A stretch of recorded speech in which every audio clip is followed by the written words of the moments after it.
বন্ধুরা, আপনারা নাগালিঙ্গম ফুল দেখছেন। গাছটি খুব সচরাচর দেখা যায় না। এবার এই ফুলটির দিকে তাকান। এই যে উপরে যে অংশটি দেখা যাচ্ছে, এটি অনেকটা নাগের মতো লাগছে নাকি, সাপের মতো দেখতে। এবং লিঙ্গটা কোথায়?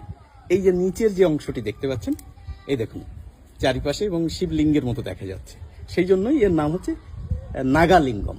এবার যে কথাটি হচ্ছে, এর কুঁড়িগুলো হচ্ছে গোল গোল, এর ফলটি হয় বেশ চমৎকার। ও পাশে একটি মাত্রই ফল দেখতে পাচ্ছেন, ওই যে অনেকটা বেলের মতো, কিন্তু কালারটি আলাদা।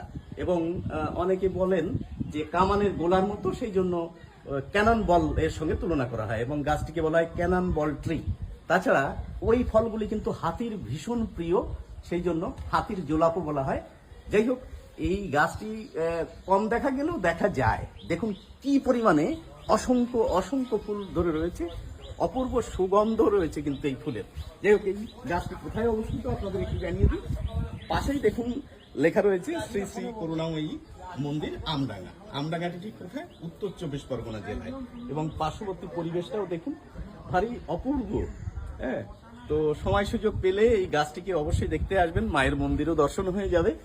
আর এই বৃহৎ এই যে গাছটি দাঁড়িয়ে রয়েছে আপনার পাশে, এটিকেও দেখতে কিন্তু ভুলবেন না।